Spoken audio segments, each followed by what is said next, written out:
अस्सलाम वालेकुम।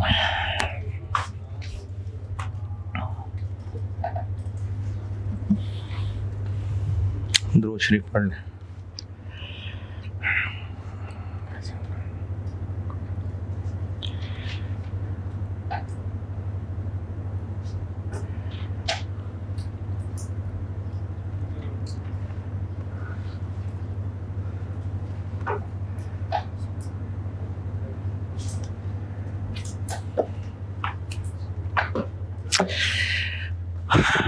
कल वाला सवाल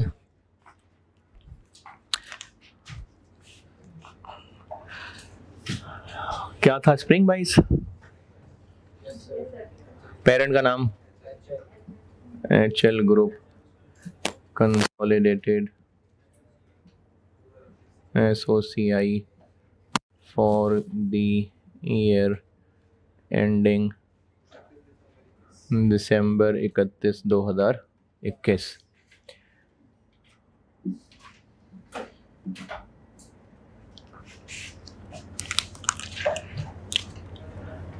Sales working 1, cost of sales working 2, GP, operating expenses working 3, other income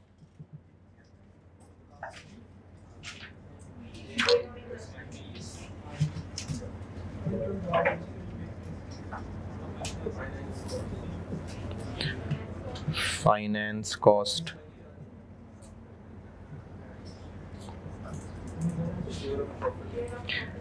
share of profit from associate,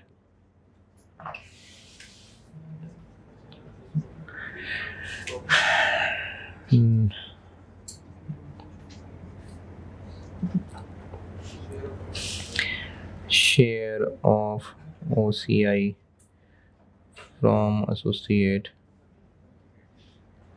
और एक लाइन छोड़ी थी मैंने, टोटल कंप्रिहेंसिव इनकम, और फिर वो प्रॉफिट एट्रिब्यूटेबल टू और वो सब। सेल्स HL की 4180 और SL की 2250, 4100, और कॉस्ट ऑफ सेल्स HL की 2880 और SL की 1125। Operating expenses HL 800, SL 550, impairment 42, और क्या था? Other income HL 414, SL 216।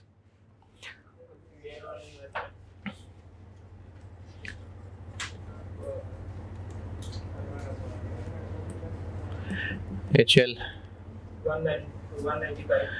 195, SL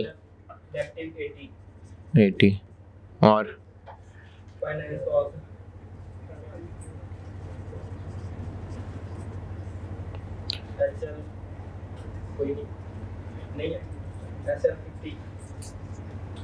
और वो एसोसिएट मैंने कहा था बाद में कर लेंगे। वर्किंग 9 NCI और SL का पैट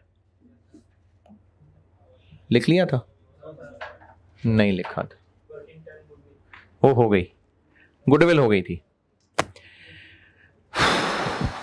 सवाल दोबारा पढ़ लें, भूल भाल गए होंगे।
जी जी,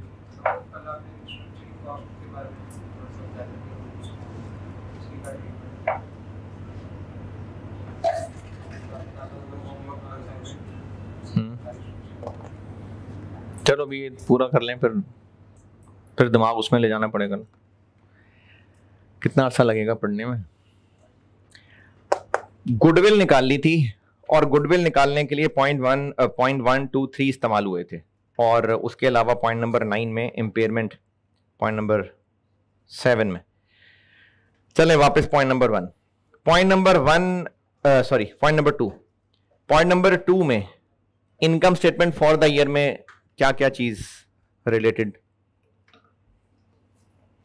पॉइंट नंबर 1 पहला बुलेट पॉइंट, पहला बुलेट पॉइंट,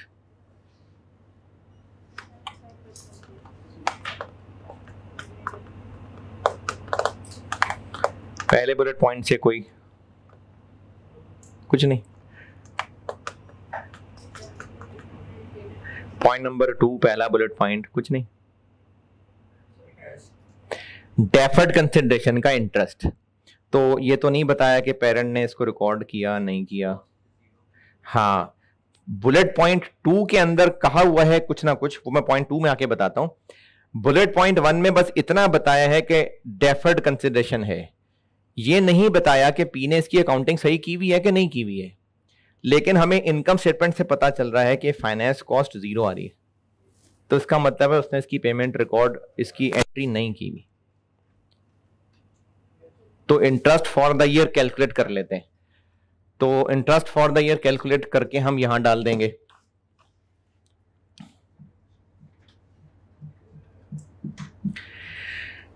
कितनी थी तब कितनी कैलकुलेट की थी गुडविल की वर्किंग में, और किस दिन, क्या दिन है वो, 1 जुलाई 20। इनिशियली कैलकुलेट की हुई है 600, फिर ईयर एंड आया होगा 31 दिसंबर 20 को। कितना इंटरेस्ट बनना चाहिए,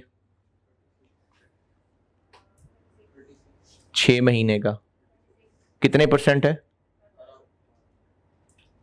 12%, 6 महीने का 36, फिर 31 दिसंबर 21 पे इंटरेस्ट आना चाहिए, फिर 12%,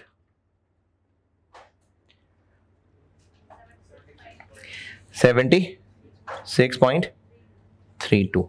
ये इंटरेस्ट है जो फॉर द ईयर रिकॉर्ड नहीं हुआ, वो अब करेंगे। एक्विजिशन डेट 1 जुलाई 20 थी, पहले तो 31 दिसंबर 20 एंड होगा तो 6 महीने का इंटरेस्ट, फिर 1 साल और गुजरेगा तो पूरा इंटरेस्ट। ये वो इंटरेस्ट है जो फॉर द ईयर 21 है, ये यहां पर आएगा।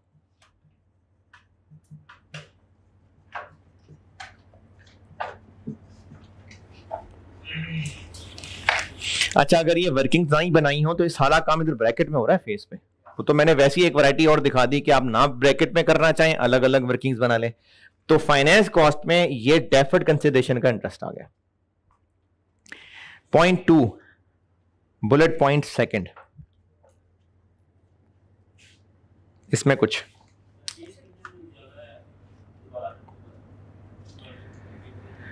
20 मिलियन। पॉइंट 2 का second bullet point, contingent consideration थी 500 मिलियन का वादा, लेकिन इसकी अकाउंटिंग सही वाली क्या होती है? सही अकाउंटिंग एक्विजिशन डेट पे फेयर वैल्यू जो कि 290 थी, ये इन्वेस्टमेंट में शामिल होती है। उसके बाद हर साल इसको फेयर वैल्यू पे अपडेट करना होता है। अब आपको 500 मिलियन की फेयर वैल्यू एक्विजिशन डेट की तो बताई है, और साथ ये भी कहा है कि 31 दिसंबर 20 पे भी इतनी ही थी, लेकिन 2021 के दौरान ये पे हो गया, तो जो पेएबल पेरेंट ने 290 का बनाना था, कंडीशंस पूरी होने की वजह से अब इस पे 500 एक्चुअली पे करना पड़ गया। अच्छा, इसको पहले मैं बल्कि और तरह बताता हूं। अगर ये कहा होता कि 2021 एंड हो गया है और अब इसकी फेयर वैल्यू 500 है, तो सही अकाउंटिंग क्या है? एक्विजिशन डेट पे फेयर वैल्यू 290 थी, 31 दिसंबर 20 पे भी 290 थी, कोई एडजस्टमेंट की जरूरत नहीं। अगर यह कहा होता कि 31 दिसंबर 21 पे फेयर वैल्यू 290 से बढ़ के 500 हो गई है, तो क्या करते? पेबल और बनाते हैं ना, तो पेबल बढ़ाते हम 210 मजीद और इसको एक्सपेंस बनाते। तो उसने कहा कि पे हो गया 500, पूरा 500 पे हो गया, और पेरेंट ने इसकी क्या अकाउंटिंग की?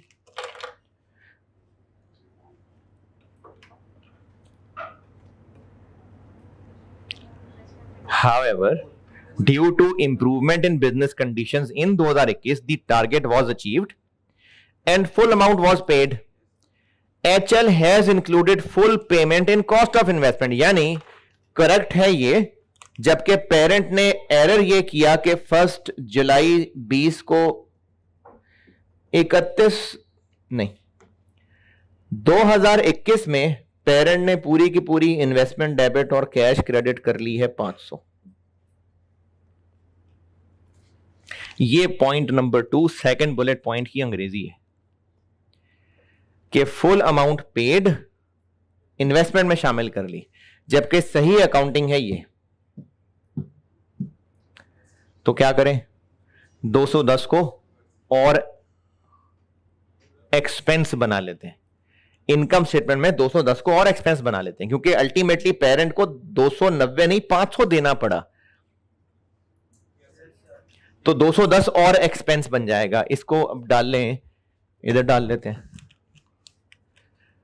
कंटिंजेंट कंसिडरेशन 500 देना पड़ गया, जबकि पहले दिन 290 था, तो 210। ये है वो चीज जो कंटिंजेंट कंसिडरेशन में सीखा हुआ है कि एक्विजिशन डेट की फेयर वैल्यू इन्वेस्टमेंट में शामिल, और उसके बाद हर साल करते हैं इसको अपडेट, और जो इंक्रीज होती है वो पेरेंट एक्सपेंस बनाता है। ये किया है। हाँ, ये रिकॉर्ड हुआ है, ये कैसे पता चल रहा है?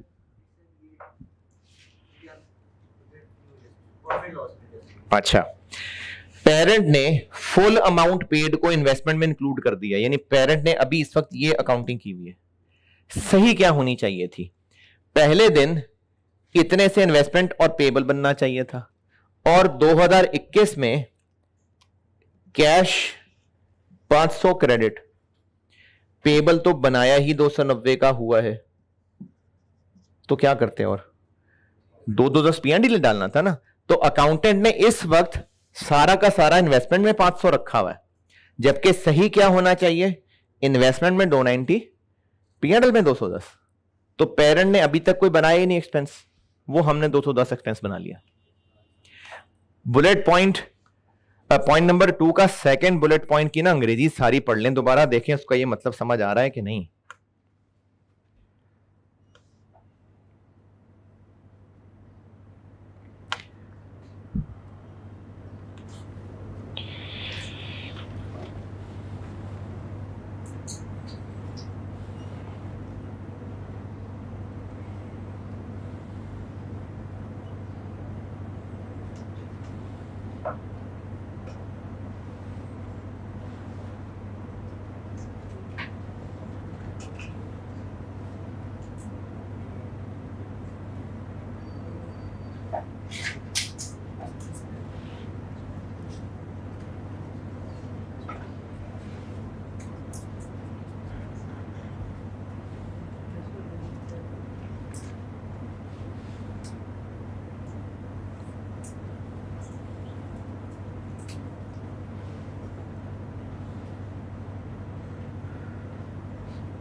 Second point, okay.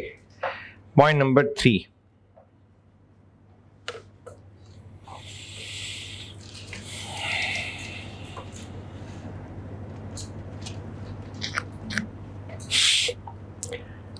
पहला बुलेट पॉइंट, पॉइंट नंबर 3 का पहला bullet point,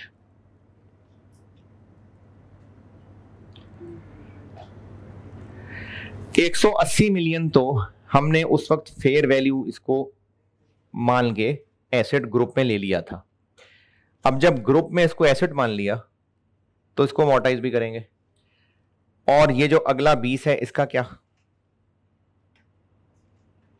after acquisition SL ने फर्दर 20 मिलियन इस प्रोजेक्ट पे खर्चा। जी, पेरेंट ने इस 20 का क्या किया? सॉरी, एस ने इस 20 का क्या किया?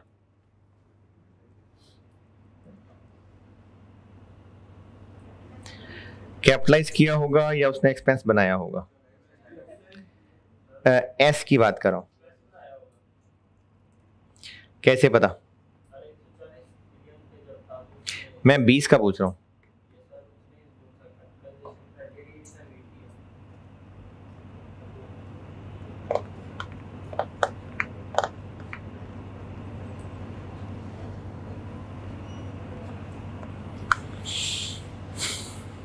$140 पुरानी बात है। The cost of 140 million incurred before acquisition, before, उस वक्त तक उसने इसको एक्सपेंस बनाया हुआ था, क्योंकि प्रोजेक्ट कैपिटलाइजेशन कंडीशंस पूरी नहीं कर रहा था, फुल स्टॉप। पहले यहां तक सिर्फ 140 की बात हो रही है। ये 140 एस ने एक्सपेंस बनाया हुआ था। क्यों बनाया हुआ था? क्योंकि कंडीशंस पूरी नहीं हो रही थी। लेकिन चूंकि ये एक फेयर वर्थ वाली चीज थी, तो हम ऐसे इंटेंजिबल एसेट्स जो एस की बुक्स में नहीं आ रहे होते, क्यों नहीं आ रहे होते? क्योंकि IAS 38 की कुछ सख्त कंडीशन थी, वो पूरी नहीं हो रही होती होंगी, तो उनको हम फिर भी एसेट मान लेते हैं अगर उनकी फेयर वैल्यू हो। तो इसलिए हमने इसकी फेयर वैल्यू मान ली थी। लेकिन उसके बाद एसएल ने 20 मिलियन और खर्च किया 1 जनवरी वाले दिन, जिससे सॉफ्टवेयर पूरा हो गया। अब इस 20 मिलियन का एसएल ने क्या किया होगा? इसमें ना सवाल में इतनी ज्यादा क्लैरिटी नहीं है, तो आप इसको दोनों तरह इंटरप्रेट कर सकते हैं। आप ये भी कह सकते हैं कि एसएल ने फिर भी इसको एक्सपेंस ही बना दिया होगा, लेकिन ग्रुप पॉइंट ऑफ व्यू से चूंकि ये एसेट बनना शुरू हो गया था, तो इसको एस के एक्सपेंस से निकाल के एसेट बनाए ग्रुप। और आप ये भी मान सकते हैं कि ये एक्विजिशन से पुरानी बात कर रहा था कि सिंस कैपिटलाइजेशन क्राइटेरिया पूरा नहीं हो रहा था। अब उसके बाद उसने आगे लिखा आफ्टर एक्विजिशन फर्दर 20 मिलियन खर्च किया विच resulted in completion of project. तो इससे ज्यादा मतलब यह लग रहा है, जो कि एग्जामिनर ने इसको अंडरस्टूड समझ के कंप्लीशन की बात कर दी, मतलब एस ने इसको एसेट बना लिया। तो बस ठीक है, हम भी एसेट ही बनाना चाहते थे, तो एस ने एसेट भी बना लिया होगा और एमोर्टाइज भी किया होगा। ग्रुप पॉइंट ऑफ व्यू से वो 180 भी एसेट है, तो ग्रुप पॉइंट ऑफ व्यू से वो भी एमोर्टाइज होगा। तो ग्रुप पॉइंट ऑफ व्यू से वो एमोर्टाइज होगा, और यहां एक्सपेंसेस में डाल लेते हैं।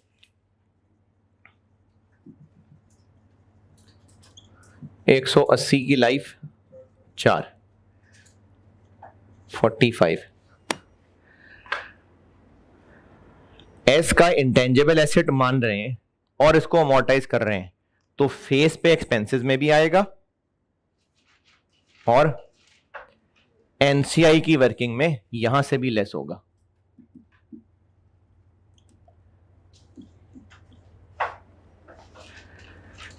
एस के एसेट की एडजस्टमेंट है ना, तो फेस पे भी आएगा और एनसीआई की वर्किंग में एस के पैट में से भी लेस होगा। पॉइंट नंबर 3 का सेकंड बुलेट पॉइंट जी।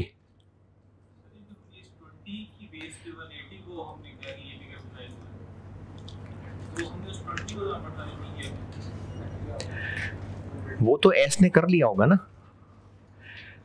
ये जो 20 है, सेंटेंस से क्या लग रहा है? एस ने इसको एसेट बनाया होगा, ये भी कंडीशंस पूरी नहीं हो रही, इसको भी एक्सपेंस बना दिया होगा, कैपिटलाइज हुआ होगा। तो जब उसने उसको कैपिटलाइज किया होगा और 1 जनवरी 21 को ही कैपिटलाइज कर लिया और सॉफ्टवेयर भी बन गया, तो उसने 4 साल पे अमोर्टाइज कर लिया होगा ना इसको। तो एस ने इस 20 की तो अमोर्टाइजेशन कर ली होगी, हम उस 180 को भी अमोर्टाइज कर रहे हैं। वो 140 को रोक रहा था ना।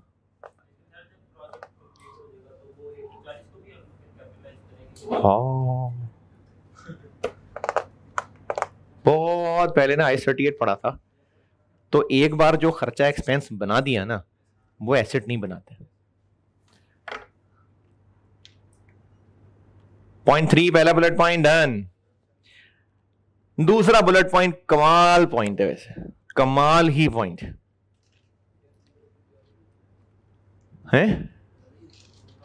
यानी ये इस तरह का पॉइंट है जैसी चीजें एडजस्टमेंट्स नहीं पढ़ाई होती क्लास में, तो ये खुद ही उस वक्त लॉजिकली सोच के हल करना है इसका। चलें समझाता हूं। फेयर वैल्यू एडजस्टमेंट पीपीई की क्या ट्रीटमेंट करते हैं?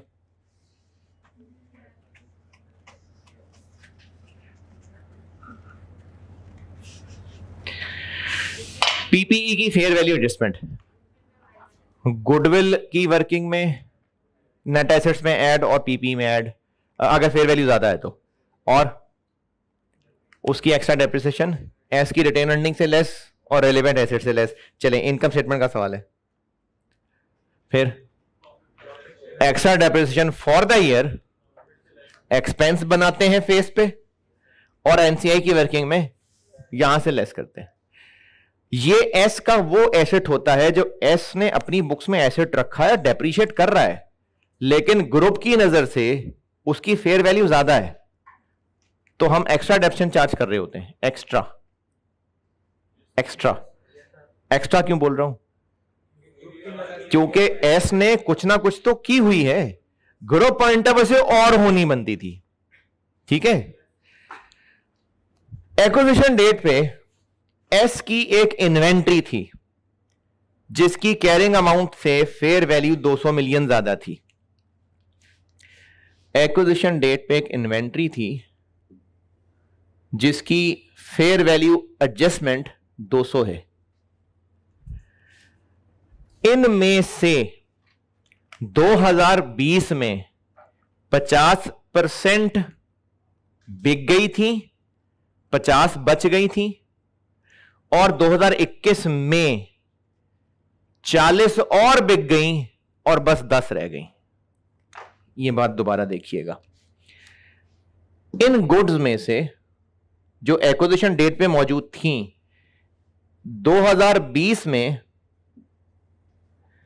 50% बिक गई, तो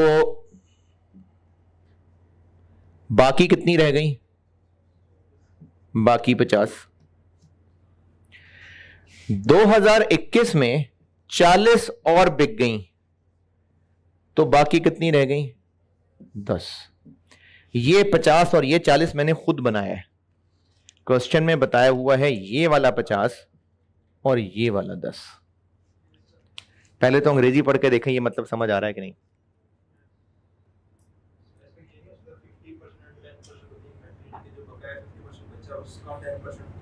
है दोबारा बोले। इसका 10 जिस तरह से अंग्रेजी लिखी हुई है ना 50% एंड 10% ऑफ द इन्वेंट्री, तो ये उसी 200 की बात चल रही है। Were included in inventory at 31 December 20 and 21 respectively, यानी बेस वही है, उसी के आगे 2 ईयर्स की 2 बातें बताएंगी। तो इसमें से इतना बिक गया, इतना रह गया, फिर इतना और बिक गया, फिर इतना रह गया। चूंकि दोनों की दोनों बातें इसी से रिलेट की हुई है ना, तो इसलिए 10 भी इसका और 50 भी इसका। अगर ये पीपीई होता तो हम लोग क्या करते कि नहीं सॉरी, एक जुमला और बोलता हूं। इन गुड्स में से जितनी बिक गई तो वो क्या बन गई? Cost of sale. जो बिक गई वो कॉस्ट ऑफ सेल बन गई, जो बिक गई वो कॉस्ट ऑफ सेल बन गई। अगर ये कोई पीपीई होता तो पीपीई इस साल में इतना डेप्रीशिएट होता, इस साल में इतना डेप्रीशिएट होता। इन्वेंट्री थी, इस साल में इतनी कॉस्ट ऑफ सेल बन गई, इस साल में इतनी कॉस्ट ऑफ सेल बन गई। मकसद तो एक्सपेंस बनना है ना। तो पीपी होता तो हम लोग एक्स्ट्रा डेप्शन चार्ज करते हैं ना, यानी जितना एक्सपेंस एस ने बनाया है हम और बना रहे होते। तो जितनी एस ने कॉस्ट ऑफ सेल बनाई है हम और बना देंगे, जितनी एस ने कॉस्ट ऑफ सेल बनाई है हम और बना देंगे। नहीं समझ आई? पीपीई की एक्स्ट्रा डेप्शन क्यों चार्ज करते हैं? 2020 में एक पीपी था, एमी खुद से वैल्यूज ले रहा हूं, 1000 मिलियन का। ग्रुप की नजर में ये 1200 का था। 2020 में एस ने 50% रेट पे डेप्शन चार्ज कर दी। ग्रुप पॉइंट ऑफ व्यू से 600। तो हम लोग तो एडजस्टमेंट में 100 और लेते हैं ना, क्योंकि हम कहते हैं कि ये जो ग्रुप की नजर में एक्स्ट्रा 200 था इसको 100 और डेप्रीशिएट करना है। 2021 में एस ने कॉस्ट का 40% और डेप्रीशिएट कर दिया, जबकि ग्रुप की नजर में तो हम लोग क्या करते, हम इधर 80 और डेप्रीशिएट कर लेते। अगर ये पीपी होता, ग्रुप की नजर में ये 200 ज्यादा का है, तो जो एस ने डेप्रीशिएट किया हुआ है हम ज्यादा डेप्रीशिएट कर रहे होते हैं ना, क्योंकि ग्रुप की नजर में ये 1000 नहीं 1200 का था, तो हम एक्स्ट्रा डेप्शन चार्ज कर रहे होते हैं ना। अब आप इसको पीपी की बजाय इन्वेंट्री कर लें और उसको डेप्शन की बजाय कॉस्ट ऑफ सेल कर लें। कॉन्सेप्ट तो यही है ना कि एस अपने एक एसेट को एक्सपेंस बना रहा है, ग्रुप की नजर में वो एसेट ज्यादा वर्थ का है, तो फिर एक्सपेंस भी तो ज्यादा बनाए। नहीं समझ आया बीबी? है कुछ समझ नहीं आ रहा? डेप्रिसिएशन भी नहीं वाली बात सब समझ ली।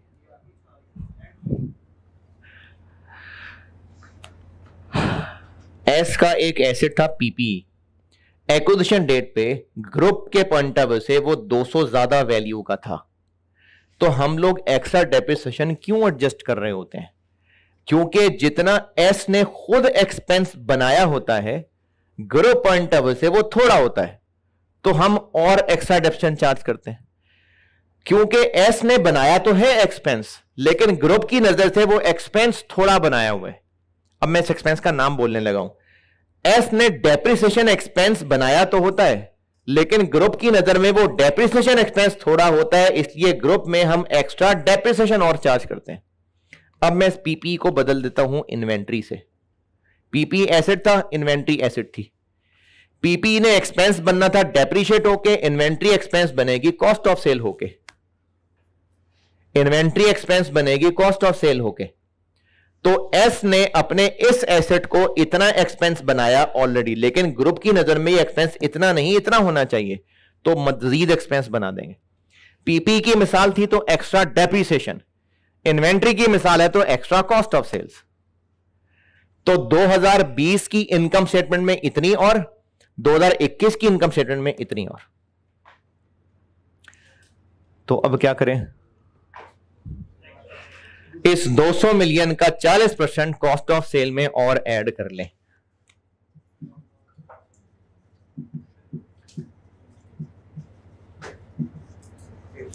और चूंकि एस की एस एडजस्टमेंट है तो यहां से लेस कर लें।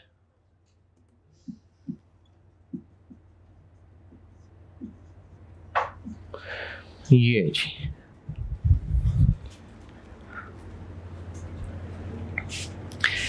अच्छा ये चीज है जो मैंने ना अंग्रेजी में लिख के समझाने की कोशिश की हुई थी और तब पॉइंट पढ़ाया नहीं था।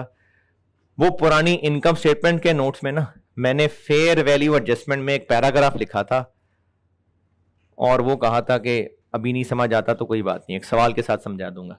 एसोसिएट नहीं कह रहा, जो पुरानी सब्सिडरी के नोट्स हैं उनकी बात कर रहा हूं।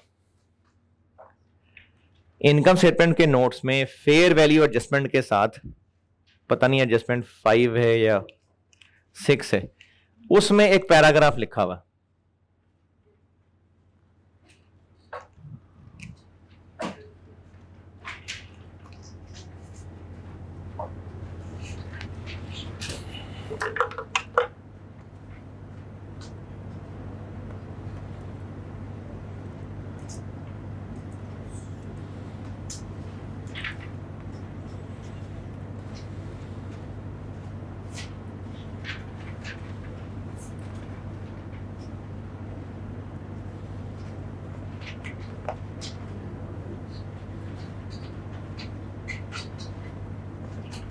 मैंने ये कहा है कि जिस एसेट से रिलेटेड फेयर वैल्यू एडजस्टमेंट थी, अगर वो एसेट बिक गया है तो वो जो फेयर वैल्यू गेन था उसको फिर हम लोग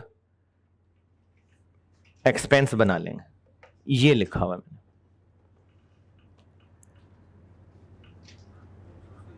हैं जी, अब मैंने बात वो लिखी एक पीपी पॉइंट ऑफ व्यू से थी, तो यहां इन्वेंट्री की बात हो रही है।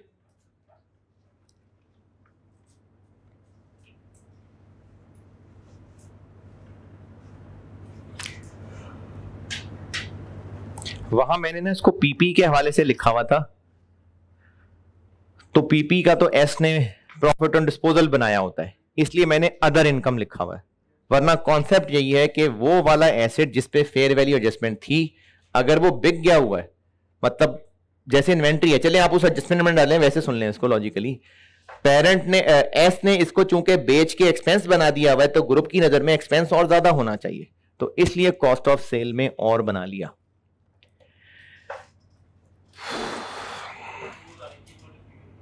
है सवाल में कहा हुआ है ना, ये जो मैंने 40 बनाया था ये समझ नहीं आया क्या? यस, 40 ही समझ नहीं आया।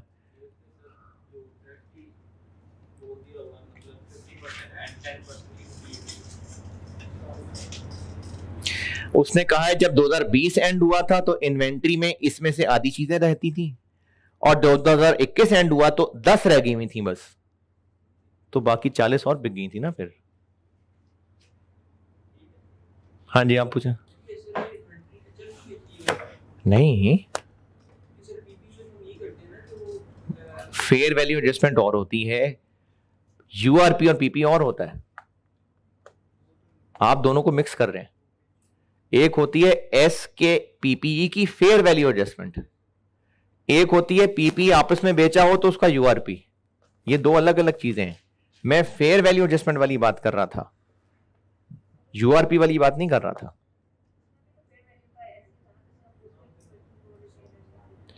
हाँ हाँ बिल्कुल, यानी ये वही वाला काम है कि वो एसेट जो आज बिक गया हुआ है उसकी फेयर वैल्यू एडजस्टमेंट हम रिटेन अर्निंग में लेस करते हैं ना, तो वही इनकम स्टेटमेंट में वही किया हमने।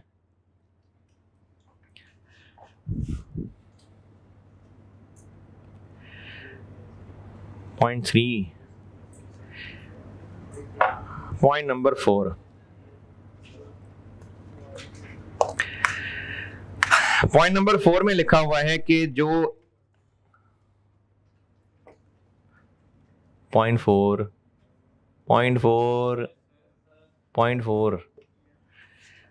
में लिखा हुआ है कि एचएल की जो इन्वेस्टमेंट्स हैं वो रखता है फेयर वैल्यू थ्रू पीएनएल, जबकि एसएल और FL fair value through OCI पे रखते हैं।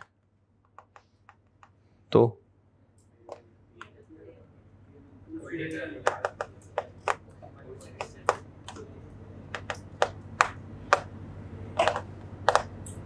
हाँ जी, पॉइंट नंबर 4 में कहा हुआ है कि एचएल अपनी इन्वेस्टमेंट्स को फेयर वैल्यू थ्रू पीएनएल रखता है और एसएल और FL fair value through OCI रखते हैं। तो हाँ जी, तो एसएल और एफएल को भी फेयर वैल्यू थ्रू पीएनएल पे ले हैं? क्यों? हाँ चलो, मतलब उसको भी फेयर वैल्यू थ्रू पीएनएल पे ले हैं। ये ऐसा कमाल धोखा था कि मैं भी खा गया था धोखा। सॉल्यूशन देखा तो मुझे समझ आया, ओहो ये तो धोखा हो गया था। ये वो अकाउंटिंग पॉलिसी वाली बात ही नहीं है, ये अकाउंटिंग पॉलिसी नहीं होती है। चले मैं आपको पीपी की मिसाल देता हूं। अगर सवाल में लिखा हो कि पेरेंट बिल्डिंग के लिए रिवैल्यूएशन मॉडल फॉलो करता है और एस प्लांट एंड मशीनरी के लिए कॉस्ट मॉडल फॉलो करता है, अब बताएं तो उसको भी रिवैल्यूएशन पे लाएंगे? क्यों? क्योंकि नहीं, वर्ड सही नहीं बोल रहे, और बेहतर वर्ड, क्लास डिफरेंट है। तो ये भी क्लासेस ही होती हैं, fair value through PNL, fair value through OCI. मैंने आपको क्लासिफिकेशन बताई थी, ये फाइनेंशियल इंस्ट्रूमेंट की क्लासेस थी। वो अलग क्लास है, वो अलग क्लास है। तो ये अकाउंटिंग पॉलिसी वाला पॉइंट ही नहीं है, ये क्लासिफिकेशन अलग है। सिर्फ इससे इतना पता चल रहा है कि एचएल की investments fair value through PNL class वाली हैं और एसएल और एफएल की investments fair value through OCI class वाली हैं। ये पॉइंट उन्होंने इसलिए लिखा कि ऊपर टॉप टेबल में जो एचएल के कॉलम में गेन नजर आ रहा है वो फेयर वैल्यू थ्रू पीएनएल वाला है, और जो एसएल और एफएल में नजर आ रहा है वो फेयर वैल्यू थ्रू ओसीआई वाला है। ये तो मुझे इस पूरी क्लास से सवाल को पूरा करने में लगनी है। दोबारा पॉइंट नंबर 4, ये वो सेम ग्रुप पॉलिसी वाला पॉइंट नहीं है। क्यों नहीं है? क्योंकि ये क्लासेस अलग हैं। ये सिर्फ इसलिए पॉइंट लिखा है कि ऊपर टेबल में क्या प्रॉपर एसओसीआई बनी हुई है? सवाल में जो ऊपर टेबल दिया हुआ है ये प्रॉपर एसओसीआई है, बस इंफॉर्मेशन है। तो जो gain loss on remeasurement of investment लिखी हुई है इस पॉइंट नंबर 4 का मतलब ये है कि एचएल के कॉलम में जो आ रहा है ये पीएनएल में जाना है, और जो एसएल और एफएल के कॉलम में आ रहा है ये ओसीआई में जाना है। तो इसका मतलब है कि ये लाइन हम यहां से उड़ा देते हैं।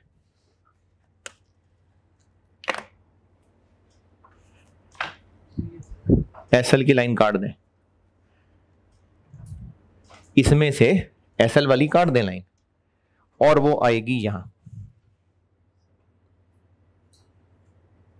वो ओसीआई में आनी है, और एसएल वाला यहां और एफएल वाले में शेयर यहां।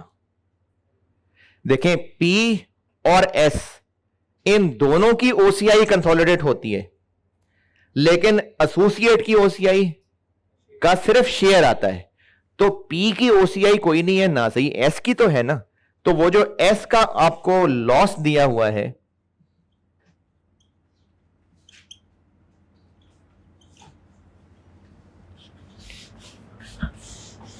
कितना, वो कंसोलिडेशन के फेज पे आएगा।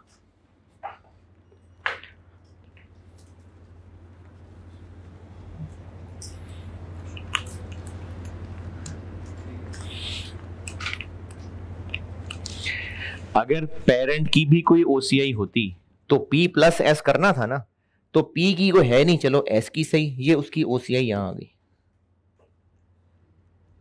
ठीक है। और एफएल की ओसीआई में कितनी है, एफएल की ओसीआई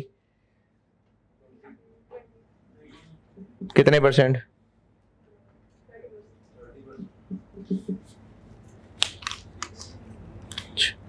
ये पॉइंट नंबर 4 का काम था।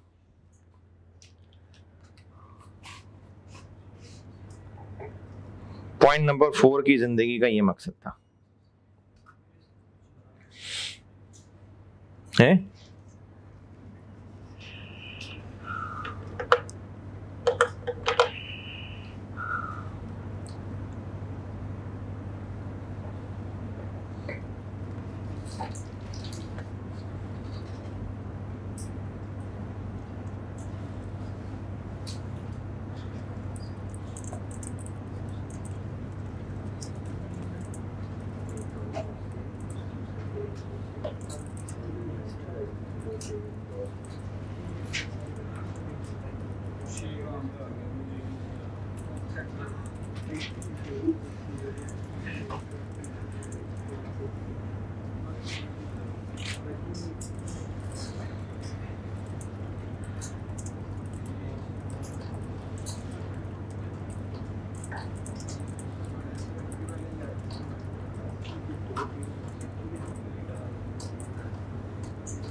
है किसकी, एसोसिएट की ही कंसोलिडेशन आती है।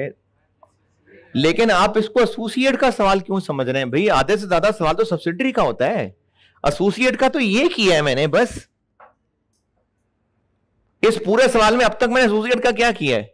ये लाल लाल सा 20x30 ही किया है।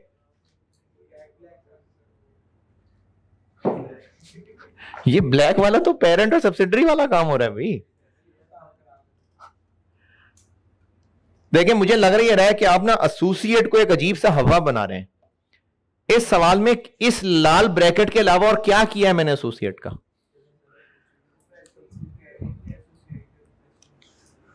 एसओसीआई का क्वेश्चन कल तक तो आप लोग पूछते हैं एसओसीआई को बड़ा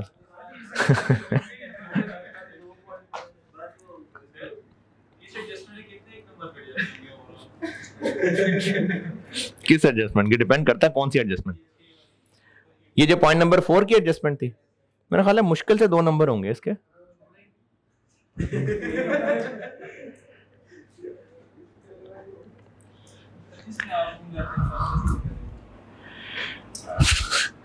नहीं नहीं देखिए,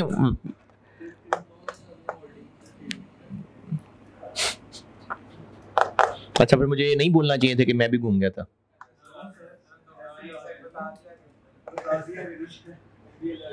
0.5।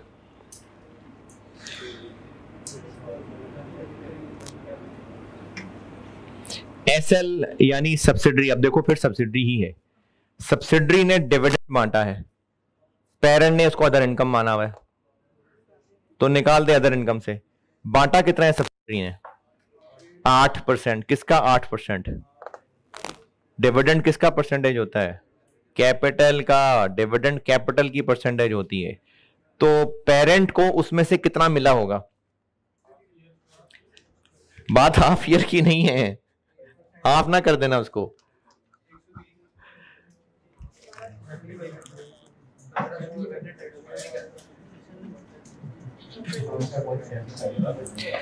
एसएल का कैपिटल कितना है? 1500 का 8% डिविडेंड बांटा, लेकिन पेरेंट को तो 75% मिला। 90 अदर इनकम से निकाल देंगे। एस से मिला हुआ डिविडेंड अदर इनकम से निकालना होता है, हैं?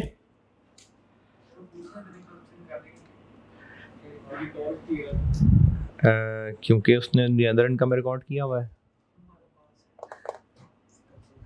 ग्रुप पॉइंट है, वैसे ये है कोई अदर इनकम? नहीं है ना, तो निकाल दिया। Point number 6। अब आया है एसोसिएट। चलो पहले बाकी फारिग कर लें। पॉइंट नंबर 7 हो गया, पॉइंट 8, अच्छा पॉइंट 9 हो गया, पॉइंट 10 हो गया। अब ये पॉइंट 6 है, ये है एसोसिएट। चले पहले सब्सिडी को तो क्लोज करें ना। वो काफी सारी इनकम स्टेटमेंट भर देना, तसल्ली हो जाएगी। 6350 कॉस्ट ऑफ सेल्स,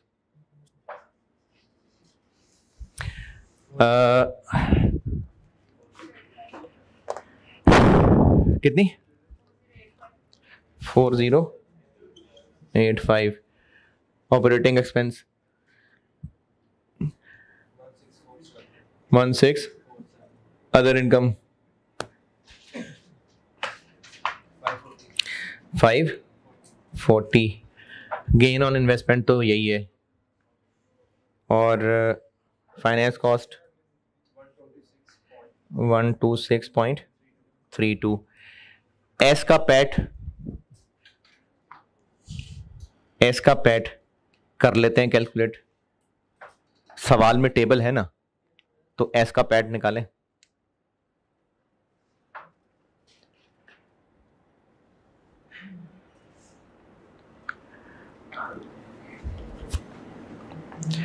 अच्छा ये देखो ना, बीच में मैंने एसोसिएट को छेड़ दिया ना, गलत कर दिया।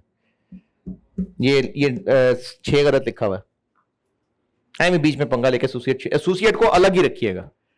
सब्सिडरी के साथ मिक्स करेंगे ना तो गलती कर जाएंगे। ये मैंने गलत कर दिया था, ये 6 इधर गलत लिखा था। पहले सब्सिडरी को फारिग करें, फिर एसोसिएट। जी सब्सिडरी की इनकम स्टेटमेंट ऊपर टेबल से निचोड़ सकते हैं। Sales minus cost of sales minus operating expenses plus other income. 80 को माइनस नहीं करना। क्यों नहीं करना? क्योंकि वो ओसीआई है। एस की income statement sales minus cost of sales minus operating expenses plus other income. Gain नहीं लिखना, वो ओसीआई आइटम है। Minus finance cost 741। ये कितना बना?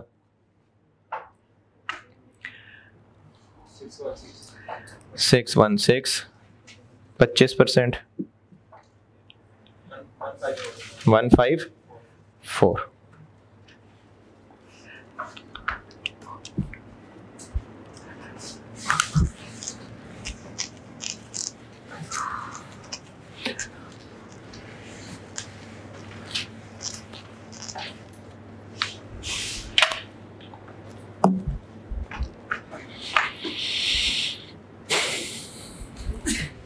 Sales 6350 cost of sales 4085 GP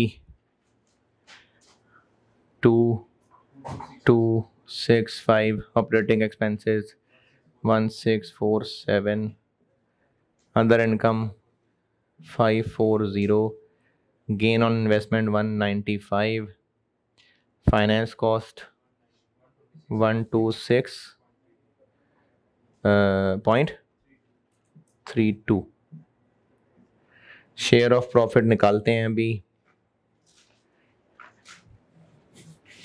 profit attributable to shareholders of HL NCI working 9154 total comprehensive income attributable to shareholders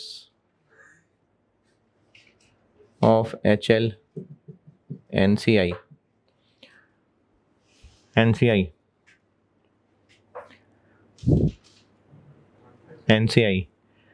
154 minus 80 का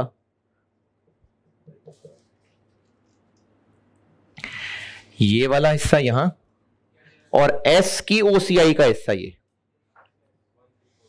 134 ये हो गई पेरेंट सब्सिडरी क्लोज।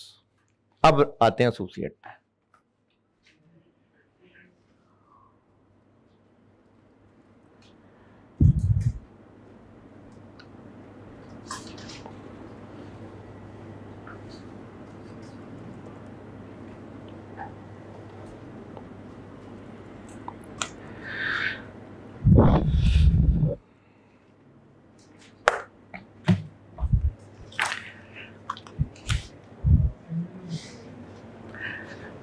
चले जी, अब associate working 7 share of PAT.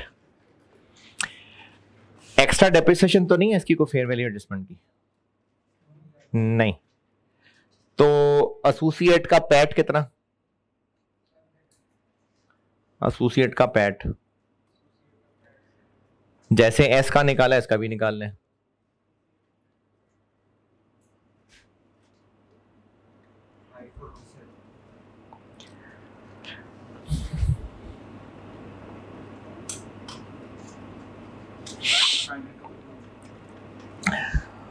$492 2100 minus 1365 minus 303 plus 95 20 का कुछ नहीं करना, ये OCI है माइनस 35 और 100 फिर OCI है 492, लेकिन हम यहां 492 नहीं लिखेंगे, 492 पे 30% लगाएंगे, लेकिन 30 भी तब लगाते अगर पूरा साल एसोसिएट होती तो। कब खरीदा है 10/12 1 पॉइंट बस। अब बताएं इसमें और कौन कौन सी एडजस्टमेंट्स होती हैं। एसोसिएट की इंपेयरमेंट, नेगेटिव गुडविल, URP अगर ए सेलर है तो। चलें जी, point number 6, point number 6 goods का URP कौन सेलर है, एसोसिएट, इसलिए यहां से लेस। अगर पी सेलर होता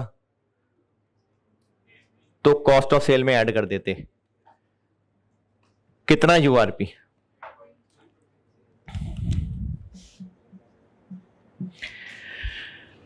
कितने की बेची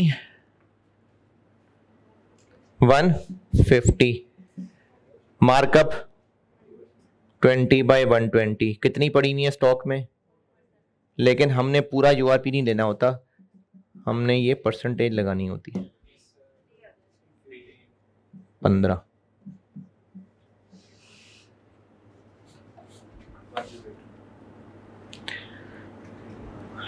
है 15 3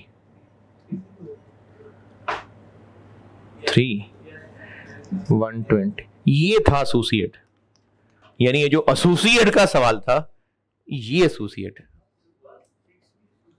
है। हाँ वो आता हो ना, अभी तो वो share of profit from associate लिखा है। 120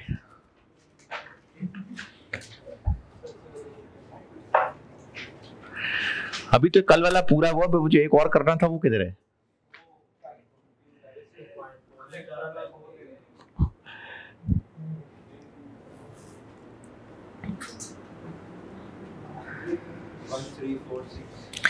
वन थ्री 6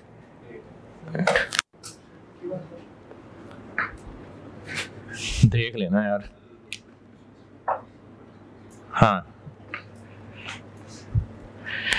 एसोसिएट की 2 लाइनें, प्रॉफिट का शेयर ये वो था। अब एसोसिएट की ओसीआई का शेयर, एसोसिएट की है 2 ओसीआई है,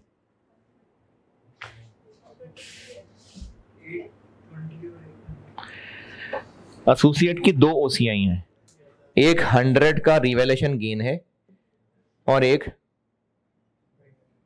20 का लॉस है कि गेन है? गेन है। तो एसोसिएट की ओसीआई ये 2 हैं, इनका 36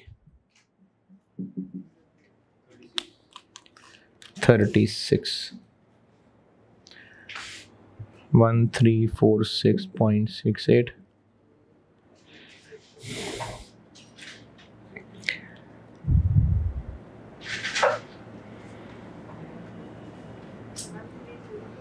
1302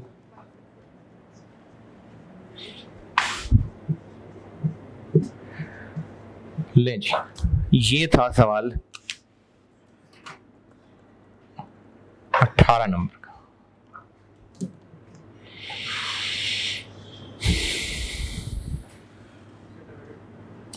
है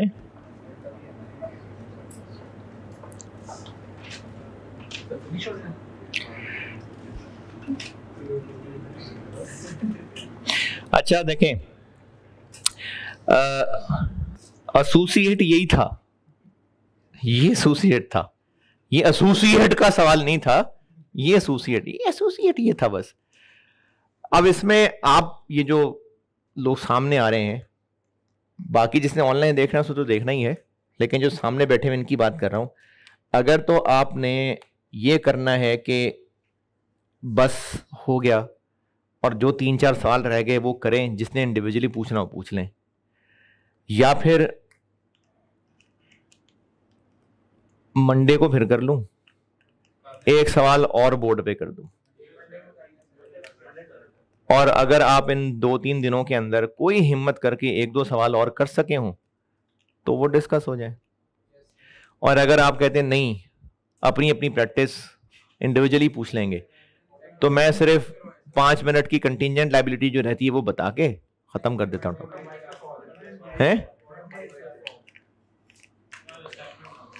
है क्या करूं फिर? एक क्लास, एक सवाल और करा दूं कल तो खैर है। हाँ हाँ मैं अभी करना है, भी कर ले मेरी तरफ से, होपफुली, उम्मीद ही है। फिर वो कॉस्ट वालों को फिर 2-2 याद करूंगा फिर। ठीक है मंडे को एक क्लास और कर लूं। अच्छा फिर ऐसा है कि आप अगर आप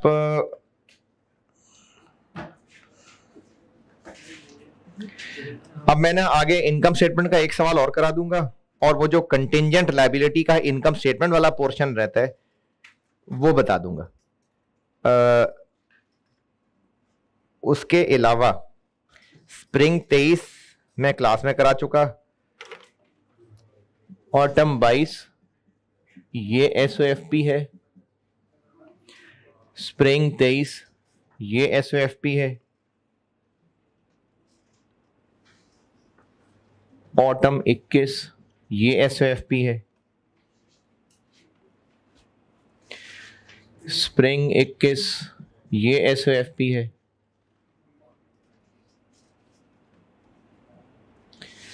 स्प्रिंग 20 ये SOFP, जिनमें से मैं ये क्लास में कर चुका, ये क्लास में कर चुका, और ये होमवर्क देके डिस्कस कर चुका। SOCI का स्प्रिंग 22 ये कर चुका, 22, 21, 21, 20, ऑटम 19, ऑटम 20 भी है। ये 3 SOCI हैं, ये 5 SOFP हैं आज तक। तो मैं SOCI का फिर एक और करवा देता हूं, उसमें फिर मैंने कंटिंजेंट लायबिलिटी भी समझानी है, तो फिर एक रह जाएगा, वो आप कर लीजिएगा। है SOCI, तो फिर SOCI की भी प्रैक्टिस करनी है? नहीं, इसमें है, वो मैं करा दूंगा।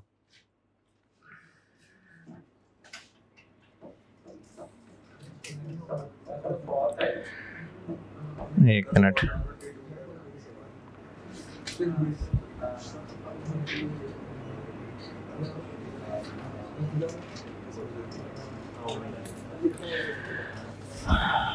और ऑटम 20 में भी इसी तरह का पॉइंट है, ऑटम 20 में इसी तरह का पॉइंट है।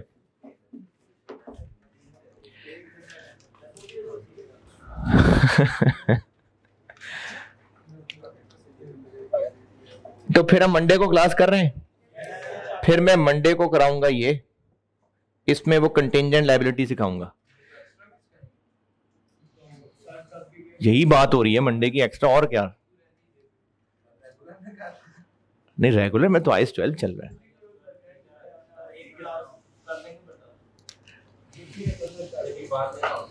बाद में कब? अच्छा, धमकी?